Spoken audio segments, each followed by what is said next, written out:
Students, in previous classes we have already discussed about readers chapter number 1, 2. Today we will discuss about chapter number 3 झीलों की नगरी। उसका भी एक video हमने देख लिया है जिसके अंदर हमने झीलों की नगरी के बारे में कुछ महत्वपूर्ण तथ्यों की जानकारी ली। वहाँ पे जो रमणीय स्थल हैं, जो झीलें हैं दर्शनीय, उनके बारे में जाना। जैसे कि उदाहरण के लिए हम फतेह सागर की बात कर रहे थे, हम पिछोला सी झील की बात कर रहे थे। इसी तरह से और भी जो झीलें वहाँ बनी हुई हैं, जना सागर, तो इन सब झीलों के बारे में हम अब तक बात कर रहे थे। हमने फतेह सागर झील के आसपास स्थित विभिन्न दर्शनीय स्थलों की बात की, जिसमें जगनिवास है, जग मंदिर है, मोती मगरी है। इसी क्रम में हम आगे जानेंगे कि फतेह सागर झील के आसपास और कौन कौन से दर्शनीय स्थल मौजूद हैं। तो बच्चे जो जिनके पास रीडर अवेलेबल हो, रीडर में से देखते रहो। फतेह सागर के पास ही उत्तर में स्थित एक पहाड़ी पर नीमच माता का मंदिर है। फतेह सागर जो झील है उसके उत्तर में किसका मंदिर है? नीमच माता का। वहाँ पे मतलब एक माता का मंदिर बना हुआ है। माता का नाम क्या है? नीमच माता। यहाँ प्रतिदिन श्रद्धालुओं का तांता लगा रहता है। तांते का मतलब क्या होता है? वर्ड जो होता है तांता। साथ में बच्चे लिखते भी रहना, मैं एक बार सही ढंग से स्पष्ट लिखवाता हूँ आपको। ये क्या है? कठिन शब्दार्थ हैं, आपको पाठ के साथ ही लिखने हैं। अपना टॉपिक चल रहा है झीलों की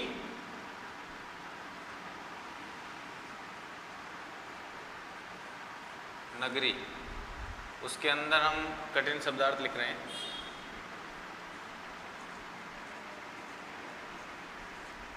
फतेह सागर जो झील है उसके उत्तर में एक मंदिर है। कौन सी माता का? नीमच माता का। और वहाँ पे क्या लगा रहता है? भक्तों का तांता। तांते का मतलब होता है भीड़। तांते का मतलब होता है भीड़, यानी कि बहुत सारे दर्शनार्थी वहाँ पे दर्शनों के लिए आते रहते हैं, श्रद्धालु। यहाँ प्रतिदिन श्रद्धालुओं का तांता लगा रहता है। इस पहाड़ी के पीछे ही प्रताप गौरव केंद्र बना हुआ है। इस पहाड़ी की पीछे की तरफ क्या बना हुआ है? प्रताप गौरव केंद्र। प्रताप जी कौन थे? महाराणा प्रताप, जिनके बारे में हमने बात की कि वो मेवाड़ के शासक थे। तो उनका एक प्रताप गौरव केंद्र के नाम से इस पहाड़ी के पीछे बना हुआ है। यहाँ महाराणा प्रताप की 57 फीट ऊंची प्रतिमा है। कितने फीट ऊंची है? 57 फीट ऊंची। ये आपको याद रखना है।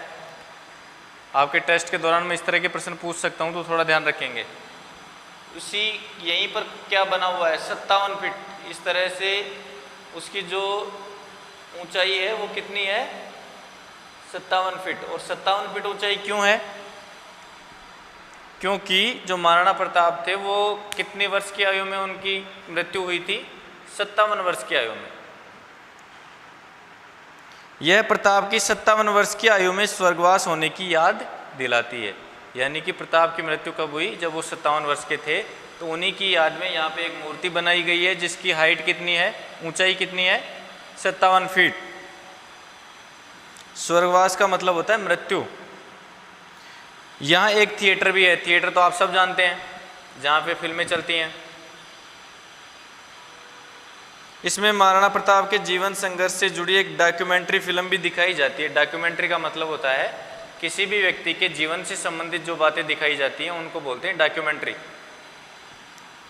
इसमें क्या है? महाराणा प्रताप के जन्म से लेकर के उनके युद्ध और उनके महलों के बारे में, उनके सहयोगियों के बारे में, उनके शासन के बारे में, सब चीज़ें फिल्म के माध्यम से यहाँ दिखाई जाती हैं उस थिएटर में। उनके साथ उनका संक्षिप्त परिचय भी लिखा हुआ है। संक्षिप्त परिचय किसका लिखा हुआ है? छोटी छोटी प्रतिमाएं यहाँ पे और लगी हुई हैं, जहाँ पर नीचे लिखा हुआ है कि यह किससे संबंधित प्रतिमा है। यह एक प्रेरणा स्थल है जहाँ विशाल भारत, गरिमामय राजस्थान तथा गौरवपूर्ण मेवाड़ का दिग्दर्शन होता है। दिग्दर्शन का मतलब होता है उनका एक विस्तारित रूप में दर्शन होता है। किस किस का दर्शन होता है?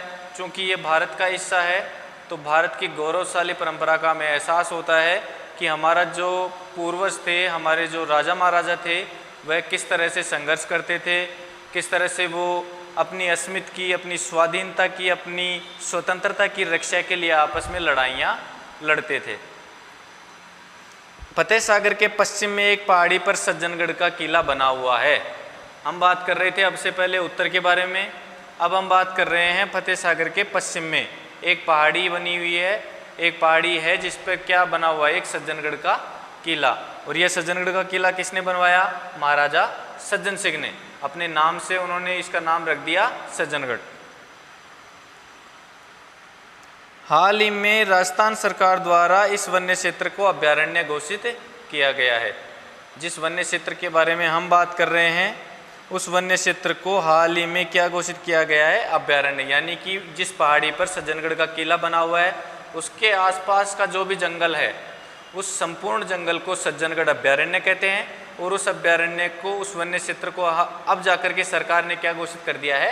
अभ्यारण्य।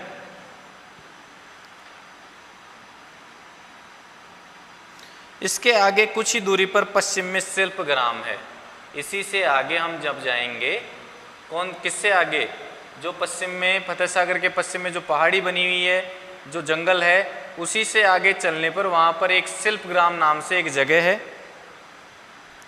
यहाँ लोक कलाओं के विकास के लिए कई कार्यक्रम आयोजित किए जाते हैं। जो शिल्पग्राम नामक स्थान पर है, यहाँ पर लोक कलाकार, मतलब जो कि वहाँ की उदयपुर की जो लोकल लैंग्वेज है उसके अंदर अलग अलग तरह के नाटक और अलग अलग तरह के संगीतों का प्रदर्शन करने वाले कलाकार वहाँ पे रहते हैं।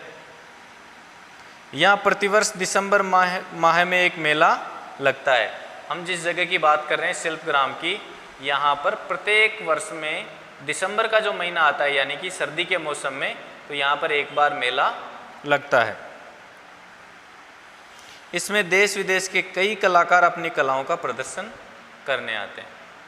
यहाँ पर जो शिल्पग्राम है वहाँ पे लोक कलाकार वहाँ के खुद के भी रहते हैं और अन्य देशों से, अन्य प्रदेशों से और भी कलाकार आते हैं जो कि इस मेले के दौरान, दिसंबर में जो मेला यहाँ बढ़ता है उस मेले के दौरान अपनी अपनी कलाओं का प्रदर्शन करते हैं। झीलों की इस नगरी में गुलाब बाग तथा सहेलियों की बाड़ी के नाम से दो सुंदर बगीचे हैं। झीलों की इस नगरी में गुलाब बाग, दो बगीचे हैं। एक तो है गुलाब बाग जिसके नाम से अपने को क्या पता चल रहा है कि इसमें बहुत सारे तरह के गुलाब के छोटे छोटे, आपके घर पे भी होंगे ना गुलाब के अलग अलग पौधे होते हैं। किसी पे लाल रंग का गुलाब आता है, किसी पे येलो कलर का गुलाब आता है, किसी पे डार्क ब्राउन कलर का गुलाब आता है। तो इस तरह से अलग अलग रंग के गुलाब के फूलों वाले यहाँ पौधे लगे हुए हैं गुलाब बाग में। और दूसरा कौन सा है? सहेलियों की बाड़ी। दो सुंदर बगीचे बताए। किसने बताए? हमने शुरू में बात की थी। एक कंकु नाम की एक लड़की है जो अपने शहर का वर्णन कर रही है। पूरे पाठ में आपको उदयपुर शहर के बारे में मिलेगा कि उदयपुर शहर में क्या क्या चीज़ें हैं, किस तरह से घूमने वाले कौन कौन से स्थल हैं, उनके आसपास कौन कौन से भवन हैं, कौन कौन से स्मारक हैं। तो कंकु इन सब के बारे में बता रही है। तो कंकु ने ही क्या बताया है कि उदयपुर में दो बगीचे विश्व प्रसिद्ध हैं। एक है सहेलियों का बाड़ा और एक है गुलाब बाग। गुलाब बाग में भांति भांति के गुलाब खिलते हैं। मैंने आपको बताया था, गुलाब बाग नाम से ही पता चल रहा है कि इसमें बहुत सारे गुलाब के पौधे रहते हैं। इनकी भीनी महक से दर्शकों का दिल बाग बाग का मतलब होता है प्रसन्न।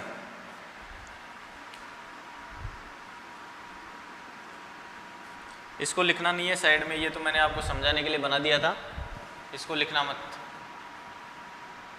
ये कठिन शब्दार्थ जरूर लिख लिया करो आप। बाग का अर्थ होता है अत्यधिक प्रसन्न।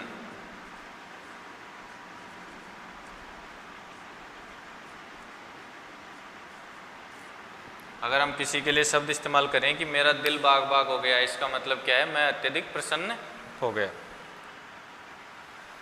यहाँ एक चिड़ियाघर भी है। कहाँ पर है चिड़ियाघर? जो अपने गुलाब बाग की बात कर रहे हैं हम, इस गुलाब बाग के पास में एक चिड़ियाघर भी है। रंग बिरंगी चिड़ियों का चहकना, चिड़ियाओं का चहकना आप जानते हैं, चिड़िया के जो बोलने की आवाज़ आती है उसको बोलते हैं चिड़ियाओं का चहकना। रंग बिरंगी चिड़ियाओं का चहकना सबको आनंदित कर देता है। यहाँ बच्चों की रेलगाड़ी भी है। आप भी चाहो, कंकु क्या कह रही है, जो गुलाब बाग और सहेलियों की बाड़ी है यहाँ पे बच्चों की रेलगाड़ियाँ भी हैं। अगर आप चाहो तो घूम सकते हो, लेकिन उसमें घूमने के लिए आपको क्या लेना पड़ेगा? टिकट लेना पड़ेगा। तो बच्चे ध्यान रखो, जब भी आप उदयपुर घूमने जाओ तो गुलाब बाग और सहेलियों की बाड़ी ज़रूर जाना, क्योंकि वहाँ आपको क्या मिलेगी? छोटी छोटी ट्रेनें मिलेंगी जिनमें आप बैठ करके आसपास के दर्शनीय स्थलों की सैर कर सकते हैं खुले में।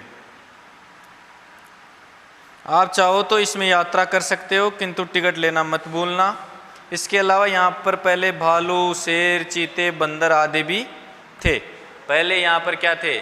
शेर, चीते, भालू आदि भी यहाँ पे थे। लेकिन अब क्या हुआ है, जो अन्य स्थल थे जहाँ पे वन्य जीवों के लिए संरक्षित क्षेत्र घोषित कर दिए गए हैं, अभ्यारण्य बना दिए गए हैं, तो यहाँ से उन सबको वहाँ भेज दिया गया है।